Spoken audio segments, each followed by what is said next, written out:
Hey guys, it's postboxpat and welcome back to a new video, and today we're going to be doing the Q&A. So this is the first episode of the Q&A and I'm going to be talking about a variety of different questions which you guys have asked. Now please note, if I haven't answered your question in this Q&A, leave it again in the comment section down below and I'll get back to it. I just chose a bunch of random questions. I didn't really keep track of the questions that I chose. Next time I will do that by favoriting them so I know which ones I've done and which ones I haven't. So if your Q&A question hasn't popped up in this Q&A, leave a comment down below, or if you've got another question, leave a comment down below and I will answer it in the next Q&A, which comes out every single Thursday. So the first question I have here is from jmoon123. Q&A: will there be a new game mode every season/month? What a good question there, jmoon. Well, that is a really good question, and like I was saying, there will be a new game mode every season/month. We've got the new explosive game mode, and we're going to have a bunch more game modes coming in future. So the answer to that question is maybe not every month, but definitely every season. Right, the next question is from White Glitch. Would you like to see Epic Games add a storm potion immune to the storm for a few seconds or so?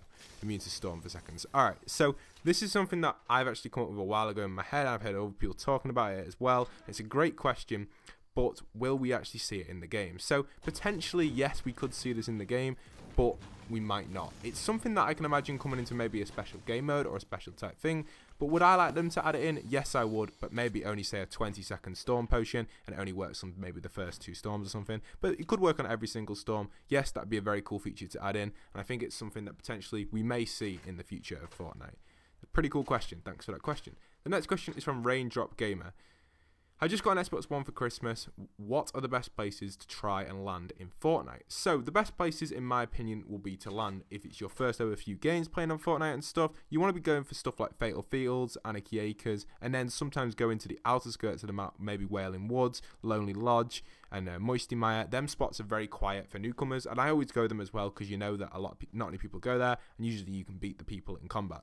But if you just want to get a bunch of action kills, getting the action and stuff, I definitely recommend going places like Pleasant Park, Greasy Grove, and places like that, Retail Row. So they're like the main places that you want to avoid as a newcomer. As a newcomer, I recommend going to the quieter places and just challenging people who maybe are on their own and not in a big group of like 3 people fighting all at once. So that's my opinion anyway. Everyone takes a different take on it. So good question there, Raindrop Gamer.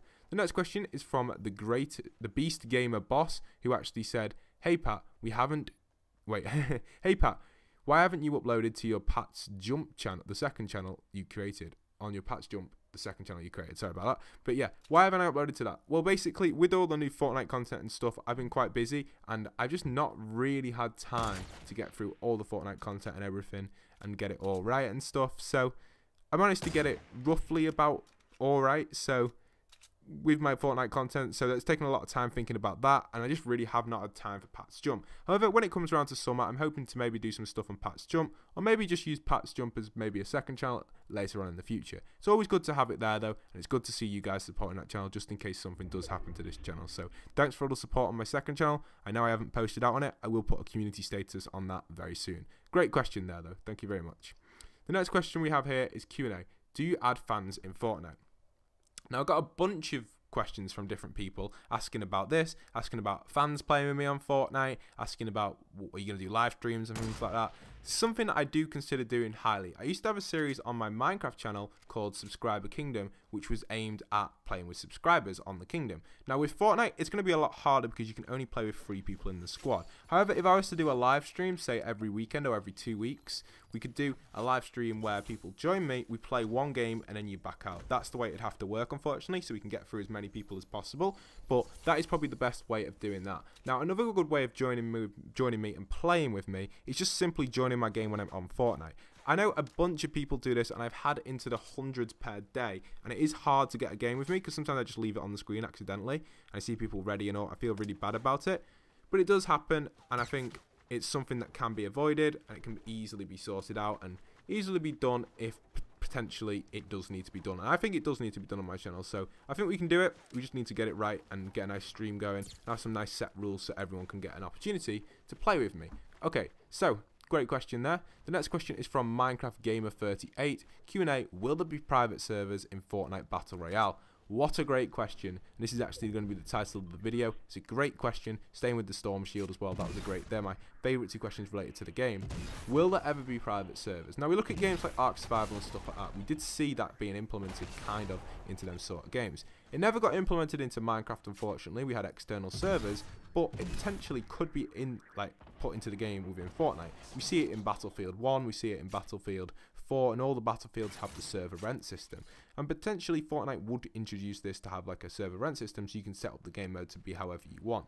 Again, this is something that's probably going to become at least a year down the line, because it's going to change the entire mechanics of the game. Obviously, they're going to want to use their event system first before they introduce this. This is the sort of thing that they'll bring out when the game really does start to die and they want to just have people play fun game modes. So I don't think this is going to see an appearance anytime soon, but definitely could see an appearance in maybe a year or 2 time.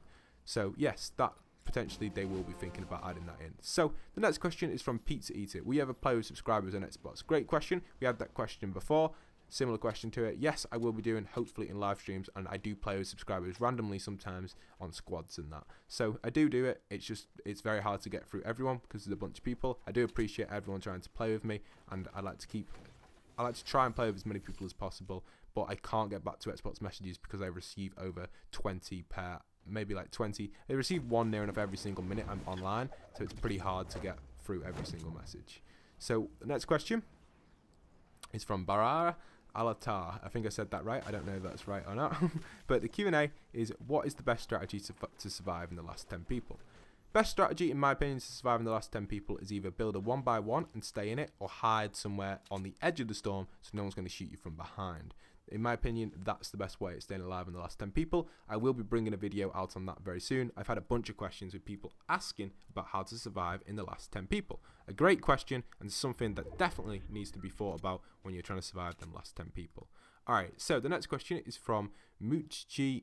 I'm not going to read out that, but Moochie with the little minion. It says, when will you do a stream and play with your fans? Alright, so another great question. We've had this question several times. I've put a few of them in just trying to emphasize that I really want to do it. It's just getting the time right and knowing when I can do it, because getting the time right and getting it right is going to be hard. So I'm thinking about weekends, but we'll have to see with my schedule and stuff going back to university.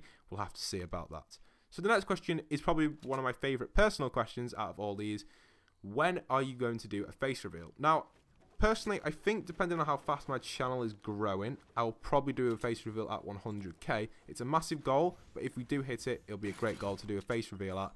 But if the channel does start to slow down, unfortunately, then we may do it at 50k or 75k. It all depends on how fast the growth rate is and how YouTube's going for myself and how I'm feeling at the time. But definitely at 100k if it doesn't come any earlier. So that's a really good question. It's something I do think about quite a lot because it's quite a personal thing. And when I start doing a face reveal, I suppose you guys can see a face with the voice at the end of the camera, so I think it's pretty cool, and I think I do want to introduce some more people to my channel, or maybe have some like friends do some content as well and things like that. So I think a face reveal is very crucial for something like that. So great question, and it is something I do hope on doing in the future. The next question is I had to change my username, read my description. He actually said, Q&A 1, if you're getting shot by a rocket launcher and keep destroying your keep destroying your base, what do you do? Jump or stay in the building? Alright, so personally, depending on if you're on solo or squads, if you're on solo, sometimes I just build a bunch of structures so they don't know where I've moved to and probably sneak back into my old base. If I'm on squads, I'd usually jump and build another building and all split off. But you can stay in your base depending on the size of your base. If it's a simple 1x1, I'd probably definitely jump if they've got enough rockets and it's made out of wood or something. You have to see how fast they're firing the rockets and the stage of the game you're at. So yeah, probably jump, most likely jump, well, definitely jump almost every single time. So it's something I'd probably jump, always jump if they've got a bunch of rockets. So yeah, that's my opinion on that one. And if you're playing solo squads, what's the best gun to use to kill people? I think it says, one sec, I just switched off it. To kill a team. Okay, to kill a team of 2, 3, 4, 5, to kill people. Alright, so the best weapon, in my opinion, would be most likely a rocket launcher, or maybe a shotgun, like a semi-shotgun or an auto. I don't know. Either. There's a good question. That most likely a rocket launcher. That would always come first. My favourite one to use, but the best weapon, because the rocket ain't so easy to find, would probably be the M16 or the Scar. I don't even know actually. It's probably a shotgun, to be honest. You don't want to engage all 4. Like, if it's 1v4 and they're just running at you, you're probably going to struggle. But personally, I've had the best kills on squads, on solo squads and stuff like that, using a rocket That's probably the best way of taking people out. And then secondly, it'd probably be the M16. So that's just my opinion. They're the best guns I've used against squads. So, but that's what I'd use. But if it was a different, it all depends on the situation. But M16 is probably the one in my opinion, unless you've got a SCAR. Okay, so the next question is Q&A. That one's 1 second. Q&A. How many Fortnite wins? This is from Traps. He goes, how many Fortnite wins do you have? Do you play the PvE? And what is your favourite skin? So Fortnite wins, I have about 100 plus. Do you play the PvE? Yes, I do. That's how I get my V-Bucks. And what is your fave skin? To be honest, my fave skin would probably be the Knight skin, or the, is it the Claret? I think it might be the Claret, but the woman version, the Knight, because it's smaller size in maybe like structure or whatever you want to say, so it's harder to see maybe. That's the only reason I think that anyway. I used to think that with Halo, so that's why I like that skin as well. It's a really cool skin, and it's just a nice skin to use. So I use that one. I use the woman version of the Knight. It's an awesome skin. This question is from Osten's YouTube Films. He says, Q&A, what's your first win in Fortnite?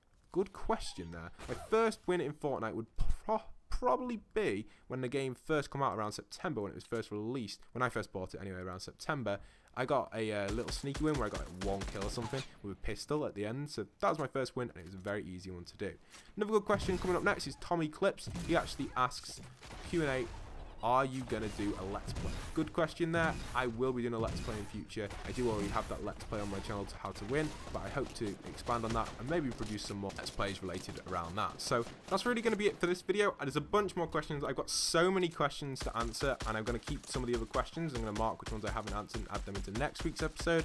Again, if your question hasn't been answered, do remember to leave a comment down below, because I will be going through all the comments and adding up the questions and stuff, getting some questions ready for next week. So if you are interested in getting your question in the video, maybe getting like type of a mini shout out, leave a comment down below and get involved in that. But that's all the Q&A questions for this week. I'd like to say thank you for watching the entire video. It's been some amazing questions asked in this Q&A, and hopefully we can get some more future ones coming out on my channel as well. So I hope you guys have enjoyed. Don't forget to leave a like, comment, subscribe, and once again, this is postboxpat signing out.